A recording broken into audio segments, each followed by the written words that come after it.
The most helpful thing I could do for you from this side of the screen would be to show you how to use what you know to teach yourself. So I've put together some exercises here to strengthen your confidence and musicality, which is really ear training, rhythm, and theory.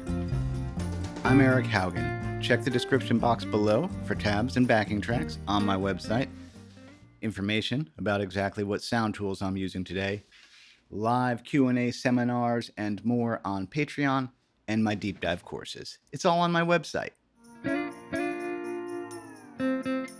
We're going to be playing along with and analyzing CCR's Lodi. And there's a reason I recommend CCR. The stuff is always in tune. The songs are very well known. Yeah, they're quite simple, but we want that. We want songs that we can hit that target and get that confidence boost that, like, cool, I got it. I wouldn't hop in there with David Bowie or Steely Dan or anything that is obviously more harmonically complicated. Start with the simple stuff. That way you'll feel confident. The first thing we're going to do is find the key of the song, which is a sneaky kind of thing to look for.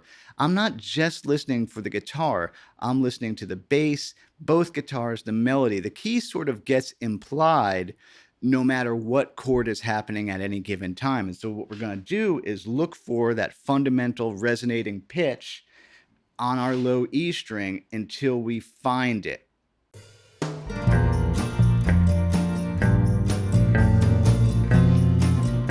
So I can hear this kind of wah, that something is happening around there. Oh, I found it. Once I found it, the next thing to do, which may or may not sound good, is to play minor pentatonic blues on it.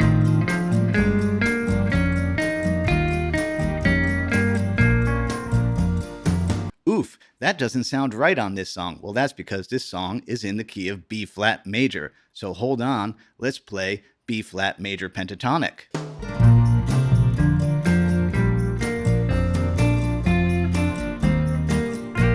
Once I found the key and the scale, then I just want to rhythmically see where my eighth notes are.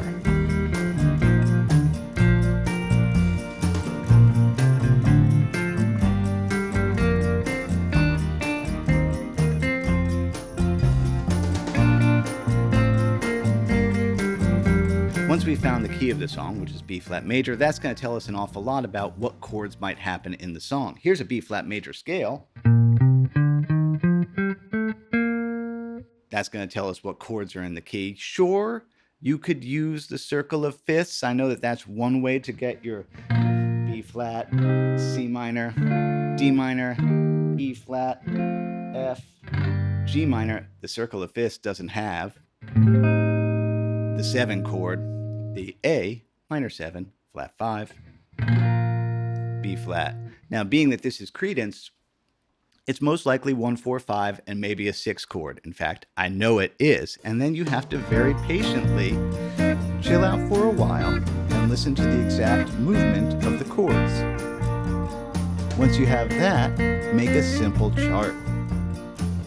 Yeah, very simple thing to do. Each one of those lines is a bar of music. It's so helpful to have this in front of you to kind of have an idea of what the movement is and kind of use your eyes as well as your ears and your hands. Might as well use more senses to work on this stuff. So yeah, playing it in B flat, kind of tricky because, you know, some of those movements are a little bit awkward. So then we do a little analysis. I use Roman numerals because that's what I was taught. You can use the national number system also, but if I broke down those chords into what function they are in the key, this is what we arrive at. You know, 1s, 4s, 5s, and 6s. But again, I got it in front of me because that's really helpful to see it, not just let it all float around up in Duder's head there. Once we have this information, it's a lot easier to put a capo on and then make this more playable. So check it out. We're going to put a capo at the 3rd fret and move it to the key of G. And so that's what this looks like in the key of G. Check it out. Let's take a listen. We'll talk about it one more time in a second.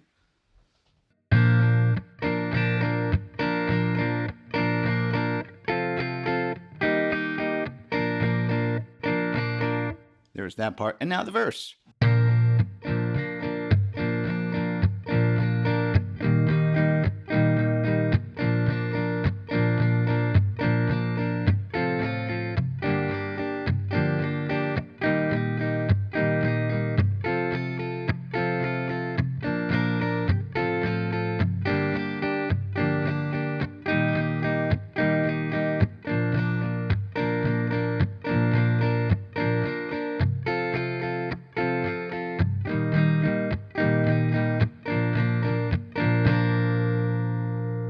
Capos aren't a crutch. They're a very useful way to get the pretty overtones of our, fundamental cowboy chords.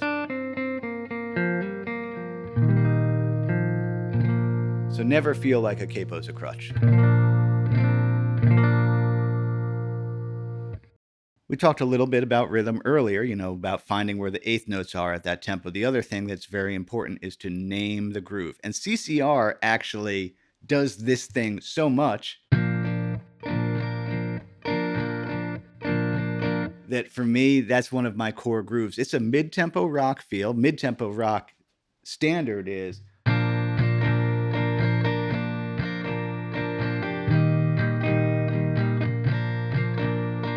I've called it ubiquitous before. I don't know what other teachers call it, but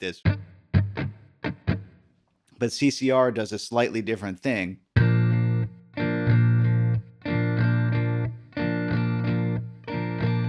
It's a great groove to store away. Putting a name to strum patterns is very important because, if the file has a name, we could pull it back out later and use it. If you never name the grooves that you play, they're all just in a big messy folder in your mind and you can't recall them. So the CCR pattern.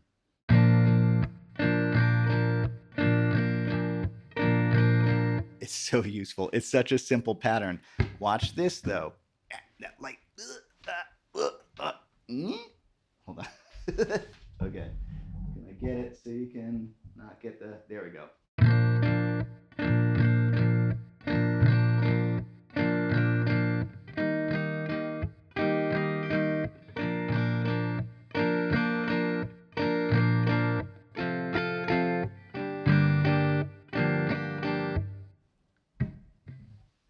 The muting of the strings with the back part of the hand, definitely on electric guitar, it's a big deal. The optional, kind of bonus round to working on a song would be once we know the key, and of course the major pentatonic, it's a cool idea to maybe trace out the melody. It doesn't have to be perfect, but what that's going to do is, again, that develops your ear.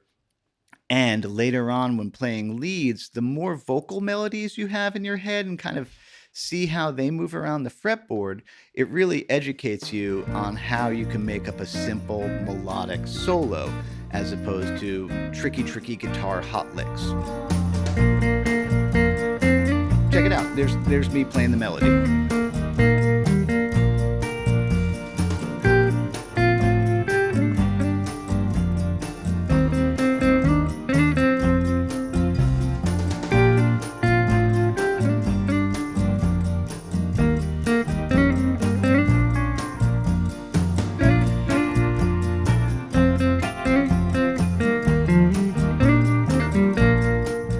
This lesson helps you kind of understand music more, trust your ear more, trust your intuition more. Because the interesting thing that happens is the more you do this, and you could do this with a different Creedence song every day, what happens is this really cool thing when you're playing music with other people, you start to be able to predict the movement of the song, even if you don't know it. And it's magic when that happens. It feels like using the force. You're like playing a song and you're like, oh, it's going to go to the sixth chord right now. I can just kind of tell.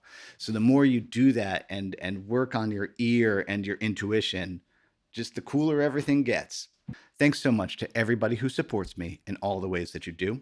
Like, subscribe, share. That stuff costs nothing, and that definitely helps out a lot. How my business works, though, Patreon is where there's live Q&A, seminars, every backing track I've ever made, charts, and more. That's over there. And I make deep dive courses. Let's see. A course that kind of goes with this video. I mean, all of them go with this video. I keep saying Next Level Rhythm. Yeah, Next Level Rhythm's a cool one, but any of my courses deal with this stuff. Keys, chords, Grooves, keeping it simple. As Bill and Ted would say, be excellent to each other. That includes yourself. Happy Friday. Eat pizza. Do you find much these stolen cars? Sometimes. Wouldn't hold out much hope for the tape deck, though. Or the Credence. Well, what about